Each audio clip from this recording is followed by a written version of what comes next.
kalau kita cerita tentang gudang online, aku punya satu ilustrasi yang mungkin akan lebih gampang dipahami sama teman-teman semuanya.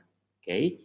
Jadi Crudable itu kita adalah sebuah startup. Kalau lagi rame-rame nih kemarin pada nonton film Korea kan startup gitu ya. Lagi hype banget ngomongin startup. Yes, we are one of them. Kita adalah startup. Dan startupnya kita itu bergerak dalam bidang warehousing atau lebih tepatnya fulfillment. Mungkin kata-kata itu tidak terlalu familiar di teman-teman semuanya, tapi aku punya satu terminologi atau ilustrasi yang mungkin akan lebih gampang dimengerti. Jadi konsep bisnis kita itu kayak gini. Pasti teman-teman semua familiar sama yang namanya Gojek atau Grab ya. Gojek itu adalah startup yang main atau perusahaan teknologi yang bermain di ranah transportasi. Tapi dia punya satu bisnis model yang bikin dia itu sangat-sangat bisa grow dengan cepat, yaitu dengan cara mengakuisisi partnership atau mengakuisisi partner. Jadi sebenarnya kalau kita tanya apakah Gojek itu adalah perusahaan logistik? Yes, mereka adalah perusahaan logistik atau perusahaan transportasi, bahkan terbesar saat ini di Indonesia dengan fleet terbanyak.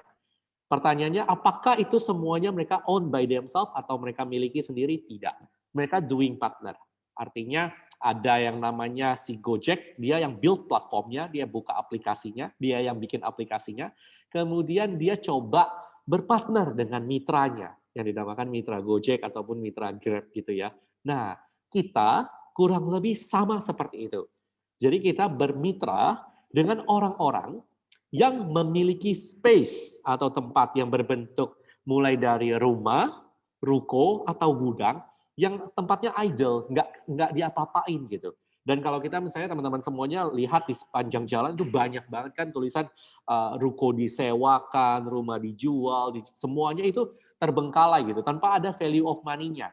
Kita mulai dari sana, kita melihat bahwa ada satu masalah, ada overstock properti yang sebenarnya kalau kita mau coba berpikir dan mau coba crack the problem, bisa loh itu dimanfaatkan gitu.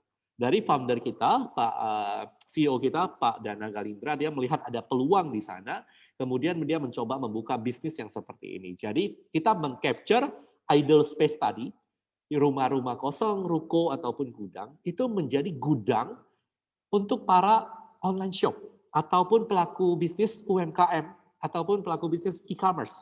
Jadi kita buat mereka menjadi partner, kemudian kita isi gudang-gudang tersebut dengan barang-barang para online shop gitu. Jadi tadi kan kalau Gojek dia mengakuisisi mitra untuk motor ataupun mobil ya sebagai mitra. Nah, kalau kita mengakuisisi partner-partner yang punya properti itu sebagai mitra gudang kita untuk kita isi barang.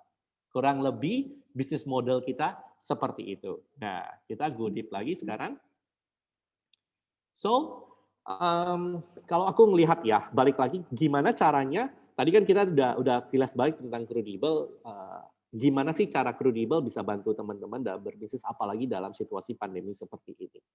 Oke, jadi kita coba do some research ketika pandemi ini, kita ambil time data, kita studi data yang tidak jauh rentangnya kita ambil pas pandemi ini aja. Kita ngelihat bahwa semua activity e-commerce itu grow, rise up gila-gilaan ketika pandemi seperti ini karena semua orang stay at home, kemudian work at home, otomatis semuanya hanya bisa doing by online gitu ya.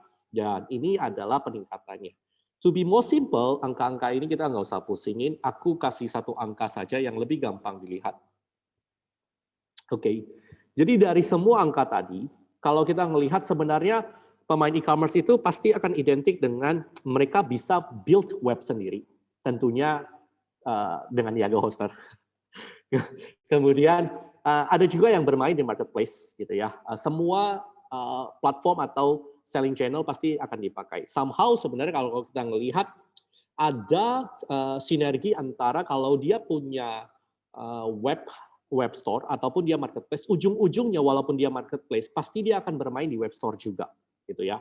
Tapi kalau kita coba capture saja transaksi yang kemarin yang lagi rame-ramenya, lagi hype corona dan yang lain-lain, itu kita melihat flow money yang terjadi itu sekitar 480 miliar. Pak, teman-teman bisa bayangin nggak? Satu hari ada perputaran uang untuk bisnis online sekitar 480 M every single day. Dan bayangkan kalau teman-teman ikutan dalam hypes ini. Bisa ambil 1-3% market share-nya aja teman-teman itu udah gila-gilaan omsetnya gitu. That's why hari ini kita pengen ngomong gimana sih apa yang bisa kita lakukan untuk ikutin kegerakan ini ataupun hypes ini. Nah, biasanya kita munculin problem yang dihadapi teman-teman UMKM ataupun para online shopper ataupun pelaku bisnis e-commerce gitu ya. Mereka akan ada satu poin di mana ketika dia sudah grow, saya buka online shop nih misalkan gitu ya. Waktu saya buka online shop, akan ada satu poin di mana saya merasa bahwa rumah saya tadinya saya mulai dari rumah gitu ya. Rumah saya itu sudah aduh berantakan banget. Belok kiri dikit, barang. Belok kanan dikit, barang. Udah nggak bisa move gitu. Semuanya berantakan gitu. Kemudian yang paling kerasa ketika saya juga jualan online.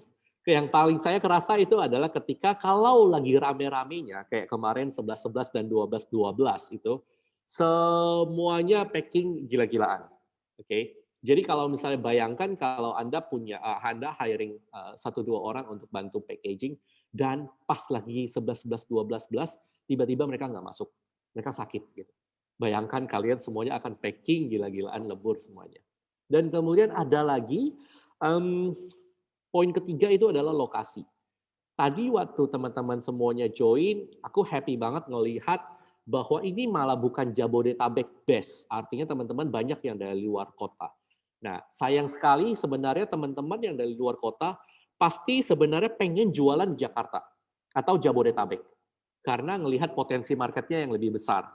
Tapi karena saya base-nya di Jogja misalnya atau base-nya saya di Makassar, saya bisa jualan cuman regionalnya Makassar. Karena kalau saya posting toko saya, kemudian barang saya di Makassar, orang Jakarta pasti nggak akan mungkin beli. Kecuali ongkirnya itu bisa sangat-sangat dipres murah. Kalau misalnya saya belanja aja gitu ya, saya akan hitung-hitung ongkir kan. Kalau belanjaan saya cuma 100.000, tapi ongkir saya 80.000, biasanya saya mundur, saya nggak berani beli lagi. Karena menurut saya itu nggak worth it. That's why teman-teman yang di luar kota, sayang banget nggak punya chances yang sama untuk bisa berjualan di Jabodetabek. Which is sebenarnya Jabodetabek adalah market terbesar kita di Indonesia. Gitu. Dan yang keempat adalah manajemen sistem. Ini aku ketemu banyak banget UMKM yang kita sudah sempat sharing, sempat ngobrol bareng. Aku selalu mulai dengan pertanyaan seperti ini. Halo, gimana jualan sekarang? Rame Pak, mereka bilang. Rame banget Pak. Oke, rame. Berapa paket sehari? 300 sampai 400 Pak. Bahkan kemarin lagi peak season bisa tembus 1.000 Pak sehari. Wow, keren banget ya aku bilang ya.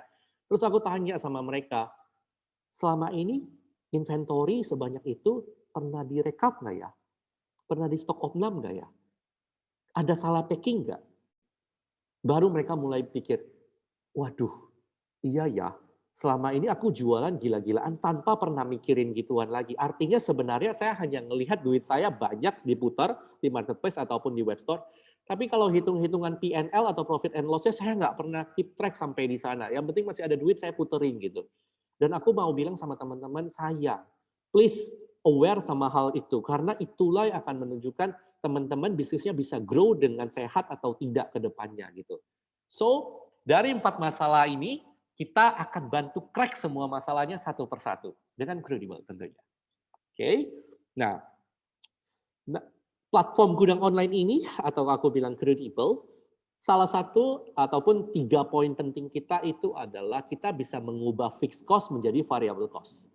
Ingat nggak teman-teman tadi waktu aku jelasin di awal, akan ada satu certain point di mana semua online seller atau pelaku UKM itu pasti akan bimbang, bisnis saya udah gede nih, saya harus sewa tempat atau enggak ya? Pasti akan ada dilema seperti itu. Kalau saya sewa tempat, modalnya besar, kemudian saya harus sewa orang juga, saya harus hiring orang juga di sana, berarti saya udah harus keluar duit untuk sewa tempat, saya harus keluar gaji, saya harus keluar maintenance, apply system, dan yang lain-lain semuanya. Itu ketika saya harus buka sendiri, buka toko, tanda kutipnya, seperti itu. Somehow, bagaimana kalau saya sudah sewa tempat, kemudian bayar gaji orang, kemudian sudah set up semuanya, tools-nya, tapi bisnis saya tiba-tiba goyang. Kayak COVID. Misalnya saya jualnya tadi itu barang-barang yang barang-barang hobis gitu ya, barang-barang hobi. Somehow kita kalau ngelihat track kita di dalam recording kita, traffic kita, hobi itu adalah tipikal kategori barang yang cukup turun. Barang-barang pelengkap atau segala macam itu cukup turun trennya karena orang lebih cover ke kesehatan sekarang ya. Health, beauty, and drugs, drugsnya yang lagi obat-obatan itu yang lagi hype. Fashion sempat turun, tapi karena kita konsumtif, bounce lagi. Fashion sudah mulai bagus lagi recordnya atau trafficnya. Tapi yang aku mau raise di sini adalah kalau teman-teman pakai Crudable atau pakai gudang online, masalah yang tadi, yang sewa tempat duluan, kemudian pakai orang, gaji orang, itu tidak usah lagi dikeluarkan. Semuanya tidak usah. Itu yang kita namakan fixed cost menjadi variable cost. Oke. Kemudian yang kedua, buka cabang di mana-mana. Nah, ini yang tadi aku juga sempat bilang bahwa teman-teman banyak yang dari luar kota pasti pengen jual di Jabotabek. Dengan Crudable itu mungkin banget. Sangat-sangat mungkin. Dan teman-teman udah bisa mulai jualan di Jakarta gitu, atau Jabodetabek. Dan yang ketiga, fokus pada marketing sourcing ataupun sourcing produk. Maksudnya apa? Maksudnya gini. Di dalam activity operation ada kita selalu bagi atas dua. Ada yang namanya value added activity sama non value added activity. Value added itu adalah sesuatu kegiatan yang bisa memberikan nilai tambah untuk jualan kita. Dan teman-teman, kalau misalnya teman-teman aware, yang namanya kegiatan storing barang, picking barang, packing barang, itu tidak ada kasih nilai tambahnya untuk barang ini. Nggak bisa bikin barang ini bisa dijual lebih mahal. Artinya, kalau misalnya teman-teman bisa move itu semuanya, kasih ke third party seperti kita, gudang online, teman-teman bisa fokus sama, oh saya mau sourcing barang deh, saya mau coba cari main kategori ini, kayaknya ini lebih oke deh. Saya mau spend money lebih untuk doing market research, saya mau buang untuk ads gitu ya, dan segala macam. Teman-teman malah bisa akan lebih fokus pada hal-hal yang punya value seperti tadi, yang bentuknya adalah strategi. Oke. Kemudian, sedikit perkenalan lagi, tambahan dengan Crudable. Crudable saat ini kita sudah punya, dengan cara crowdsource tadi, yang seperti Gojek tadi, kemitraan, kita capture properti ataupun ruko, rumah, dan yang lain-lain, ataupun gudang yang partner dengan kita. Total sudah kita punya 108 mitra partner atau mitra gudang di 35 kota di seluruh Indonesia, kota besar. Mostly hampir di seluruh Indonesia kita sudah ada. Kemudian, tadi kita hanya akan charge ataupun biaya transaksi yang kita akan kenakan saja itu adalah 3,5% dari total harga barangnya teman-teman. Jadi asal key-nya adalah barang teman-teman itu marginnya more than 3,5% atau lebih, biasanya idealnya itu margin, aku saranin teman-teman harus bermain margin itu harus di atas 20-30% supaya bisnisnya sustain. Okay? Dan ini hanya akan kita charge ketika ada transaksi. Artinya teman-teman kalau nggak ada transaksi, tidak ada cost berjalan. Kemudian yang ketiga adalah warehouse kita, semuanya mostly kita ada yang dari kecil, yang tadi aku bilang dari rumah, ruko, sampai yang benar-benar warehouse di kawasan pergudangan, yang ribuan meter. Ada yang 1.000 meter, ada yang 2.000 meter. Bahkan untuk teman-teman, tadi aku melihat juga banyak yang jualan produk-produk UMKM, produk makanan. Kita ada gudang juga yang khusus untuk serve barang-barang makanan. Bahkan ada yang makanannya berbentuk frozen. Salah satu klien kita namanya Lauk Kita, kalau tahu, itu ya ownernya adalah Dimas Beck. Banyak artis pakai kita, dari Arif Muhammad dan yang lain-lainnya. Mereka storing barang di kita, dan kita yang handle semua activity gudangnya. Jadi mereka hanya fokus di jualan, kita yang handle semuanya. Oke. So, komparasi. Gimana sih kalau saya pakai gudang sendiri dengan kalau saya pakai gudang online atau pakai gudangnya Crudable gitu ya. Nah, yang kalau misalnya pakai gudang sendiri, saya pasti akan sedih karena belum apa-apa saya sudah harus bayar sewa. Saya harus bayar karyawan, harus ngurusin semua biaya operasional ya. Artinya kalau bisnis saya lagi down pun saya harus bayar mereka semuanya. Itu menurut saya bukan kerja cerdas lagi. Kerja cerdas ya dengan pakai gudang online. Artinya semuanya kita bisa move menjadi variable cost. Semuanya bisa kita bantu. Kalau memang ada transaksi baru kita cas. Oke. Ini untuk cost structure-nya. Misalkan saya adalah online shop, kemudian penjualan saya dengan asumsinya 1.000 transaksi per bulan, satu kali orang transaksi atau basket size setiap orang yang belanja di saya itu adalah 100.000, maka ini adalah komparasinya. Teman-teman bisa hemat cukup signifikan sampai 50% dari yang harusnya teman-teman keluarkan. Dan tentunya bukan itu saja, yang paling keren lagi dari sini adalah teman-teman bisa jadi jualan di Jakarta atau Jabodetabek tadi, yang pertama. Yang kedua adalah teman-teman, bahkan sebaliknya, misalnya yang, oh saya sudah ongoing di Jabodetabek, saya sudah kuat, market saya sudah oke, saatnya saya mau jualan di Surabaya, saya mau capture market Indonesia Timur, go ahead, di kita sangat-sangat bisa. Atau teman-teman yang punya jualan produk, tadi ada tour and travel, aku ngelihat spin-off, pivot untuk jadi jualan makanan, itu good idea banget. Karena setahu saya kemarin kalau nggak salah yang lagi viral, ada maskapai penerbangan juga jadi jual seperti itu ya, maskapai penerbangan di Thailand jadi jual makanan juga untuk survive. Go ahead teman-teman bisa doing, be kreatif di masa pandemi seperti ini, dan pakai smart way. Semua yang fixed cost, semua yang berbentuk fixed cost ataupun biaya yang pasti tadi, yang bulanan itu, coba ubah menjadi variable cost. Oke, artinya setiap ada perform baru teman-teman akan keluarkan uang.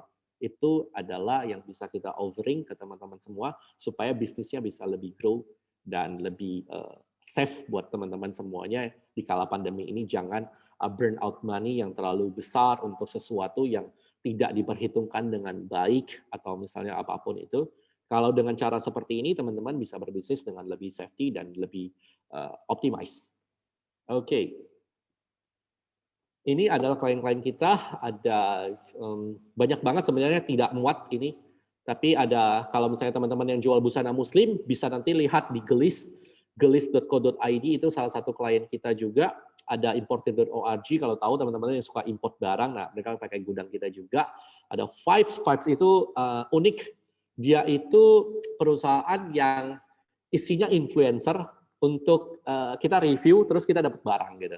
Dan mereka juga pakai kayak kita. Ada Honda yang jualan spare part motor. Honda, kemudian ada banyak banget yang jualan makanan juga semakin banyak. Lumbung Nusa, dia jualan buah-buahan dan taruh di gudang kita. Karena dengan cara dia taruh di gudang kita dan dia taruh di banyak gudang, otomatis ongkir ke last mile-nya atau kita bilang ke pengiriman terakhirnya itu jadi murah. Orang jadi lebih mau beli karena ngelihat ongkirnya deket nih, lebih murah gitu. Kemudian ada skincare, banyak banget yang masuk ke kita juga yang skincare. Mostly kurang lebih klien-klien kita hampir semua kategori bisnis kita bisa serve.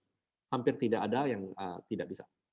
Oke, ini adalah beberapa klien kita yang review kita. Good point. Kita senang banget kita bisa bantu UMKM dan mostly semua klien kita itu bisa dibilang adalah grow dari UMKM. Dari transaksinya yang cuma 10 per hari sampai bisa tembus ribuan per hari.